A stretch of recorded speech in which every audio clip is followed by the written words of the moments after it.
Welcome to our museum. I'm Viviana. And I'm Matt. This is the Tanya Harding and Nancy Kerrigan 1994 museum, and as you can see, it's very real.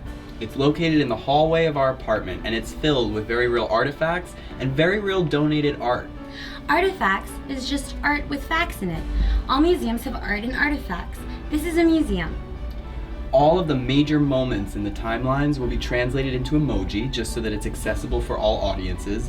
And as you can see, there's a Tanya side and a Nancy side. I'm standing on the Tanya side because I have nothing to lose and don't care what people think of me. And I'm standing on the Nancy side because I have very long lines in my body. Tanya Harding and Nancy Kerrigan. Two white women who were linked together forever after the U.S. National Championships in Detroit, where Nancy was attacked. And then they had to compete against each other at the 1994 Lillehammer Olympics. This hallway museum tells the story of those two athletes. Matt and I are best friends and roommates, so as you can imagine, we watch a lot of movies together. None of them filled us with as much excitement, though, as the 30 for 30 documentary, The Price of Gold. We decided to make a museum. After we got the idea of a museum, we put it on Kickstarter. We wanted to raise $75 to go to Duane Reade and blow up pictures very big. After we met some internet strangers, we realized there was a lot of interest in this. From there on, we decided to make this the best hallway museum ever. Come take a look. Where are you going?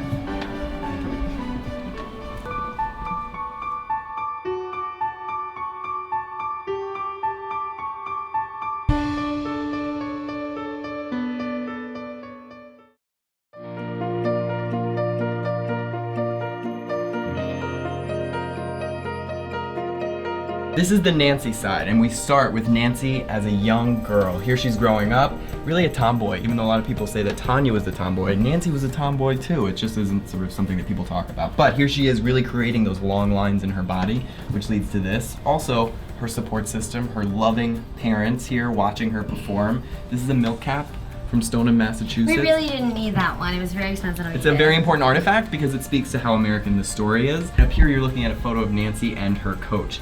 Careful for the holes in the wall. Over here, we have a photo of Nancy moving up in competition, photos of Nancy skating taken by Lois Elfman, some tickets that Lois Elfman gave us to championships, backstage passes. This is all pre-1994 that you're looking at here. So now we're looking at the exhibit that gives you information about the attack in 1994. As Nancy was leaving a practice, she was attacked by a man holding a big black stick, her words. And what you can see right here are some artifacts that give you more information about that dark part of our story. You can see Nancy having to watch. You can see the scores that Tanya got in her free skate and technical program, which she got because Nancy wasn't able to compete. Okay. And as we move forward, we'll be able to see what Nancy did after all of this. Did she give up? Did she complain? No. She put on a blazer, and then she gave a press conference and said she was just gonna get back into shape to compete at the Olympics. You can see right here is Nancy recovering. What are her injuries? Then, stretching, making a complete right angle with her legs. More long lines attached to a rope, which is an even longer line. Down here, she's back on the ice, and then right here, she's where she belongs. And by the way, she had to sneak out in the trunk of a car. They drove her to the arena because so many people were trying to get photos of her, which you can see right here. But then, she was on the ice, ready to win at the Olympics. We've all been in trunks of cars. You know what? What? Don't make fun of it. After Nancy recovered, she made it to the Lillehammer Olympics, where she showed up to the practice wearing the exact outfit she was wearing when she was attacked. In sports, we call that psyching out your opponent. Oh my god, you play a lot of sports? No. You played sports ever? No, not once. You know a lot about sports. No, but I'm Okay. just making it sound like Okay. I know about sports. Okay. Well, we see through you. At the top here, we're looking at Nancy's short program. She killed it. Her coaches are there right next to her. They get the scores. This is the long program. This was the big show. Nancy was beautiful. You can see it right here in this photo. Look at these lines. Did she win the gold? Oh, no. did she? No. She did not. Oksana Bayul. Came out of nowhere. She was 17. She did some jazz hands, and she was like, "Oh my god, I'm so sorry, Miss Nancy. I won the so gold. perfect. I'm Oh, so it was so tiny. perfect. Oh, don't blame me for being so perfect and winning the gold. I wanted this was your year, Nancy. Oh. I feel so bad." And then so Nancy made a very good point, which was because she had to wait for Oksana to fix her makeup because she had cried. And Nancy said, why is she doing her makeup? She's gonna cry again. Big backlash. Big backlash. Nobody liked that. No, not Nancy. Nancy. Bad Nancy. No. What Nancy? What you said? Oh, no, Nancy. Oh, Nancy. Nancy, what's the matter? Nothing. And also the judges were corrupt. They're Eastern European.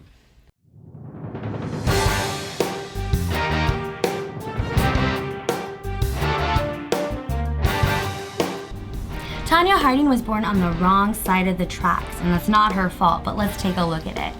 Here's her mother, who was like always like really mean to her and like super abusive. She clearly was not in the right frame of mind to raise a figure skater. That's a parrot on her shoulder. This is young Tanya. Pretty much a major babe and badass. Here you can see that Tanya just could not get a break. You can see this judge negging her because she had to make her own outfits and only knew how to do a ponytail. It's not her fault. She was a tomboy, she was an athlete, and she wanted to dance to the music she wanted to dance to. Nancy was a tomboy too, so Okay, she was also a tomboy, so I just think it's something to point out. As you can see here are some screenshots from the amazing documentary. Her coach is trying to give her a makeover and Tanya's like, fuck that. Tanya Harding giving an interview. Here she is. Jeff watches Tanya, skull emoji, ghost face, from the 30 for 30 documentary. Tanya here is looking at the interviewer. And then over here, looking at Jeff. Back at the interviewer, back at Jeff. And as you can see here, over the interviewer's head, that's Jeff staring at her. She's terrified. She's a woman against the world. That's when Tanya lost everything. She didn't have a private skating rink and a team of supportive people. Tanya only had her skill, her determination, and a dream for Olympic gold. Some of the most dramatic moments were when Tanya and Nancy were forced to skate in the same skating rink for practice. They were all like, Lilyhammer, don't make them do it. They're going through a thing. And Lilyhammer gave no fucks. Here's Tanya doing the infamous interview with Connie Chung. All she could say was, no comment, no comment. You know I can't comment on that. Until finally, Tanya walked out. As you can see on this card, bye! It's the day of the Olympics. It's Tanya's turn to skate. Where is she? The crowd waits, anxiously waiting. A side-eye, going every which way, directed where? At themselves? Here's Tanya. She's in the back. She's late for the Olympics. Running, Coca-Cola. This is my favorite picture in the museum because it's a very powerful image that Matt and I relate to.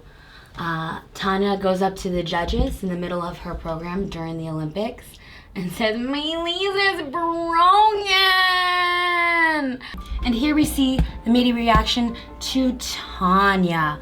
Double cross. Also, Janet Jackson's Secret Baby, wherever you are, we hope you're happy. We're very proud of this autographed headshot of Tanya Harding. It was only $13.99 on eBay, so anybody starting their own museum, definitely give them a look.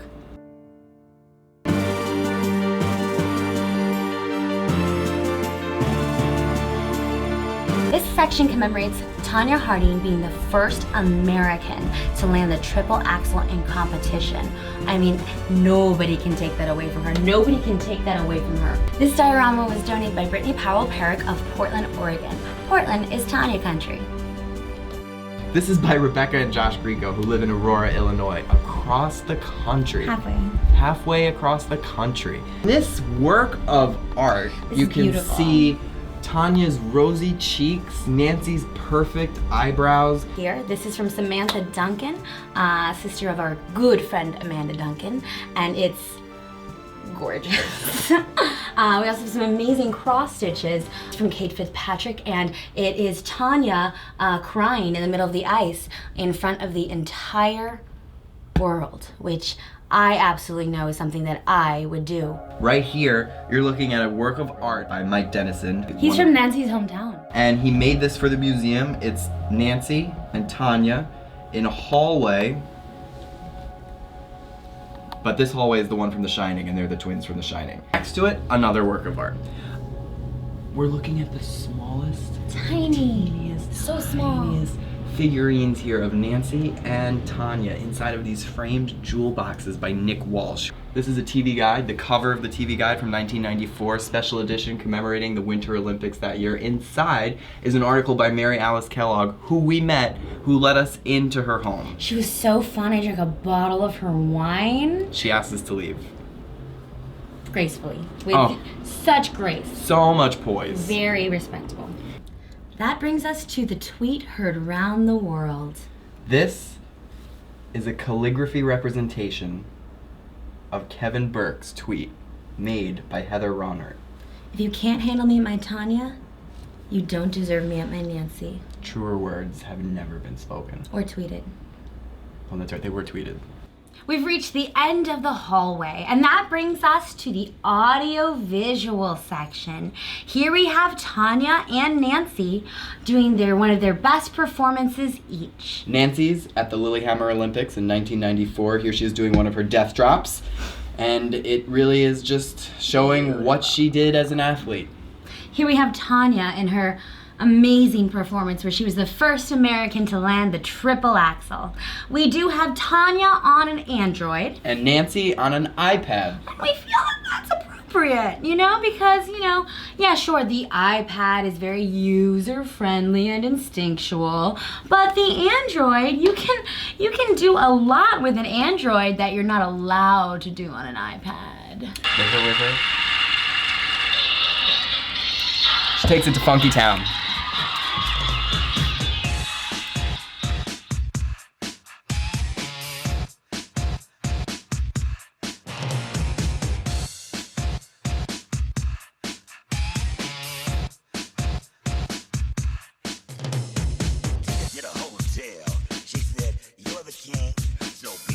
If you know what I mean, and let's do the wild thing. Wild thing.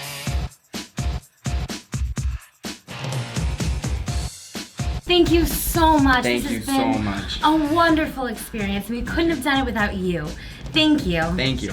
Oh, we'll see you later though. Yeah, bye. Thank you so much. Bye. It's our apartment too, so thank you. Bye. Bye. Yeah, the door's down that way too, so just turn walk to the right and then you're, bye. Matt, did they leave yet? Yeah, let me, it's down Matt, I that want way. to Bye. house on her. Okay, bye. Get them at Milano's. Yeah, bring them back. Okay, bye. You saw them leave, right? No, but I think they will. Matt, be a man.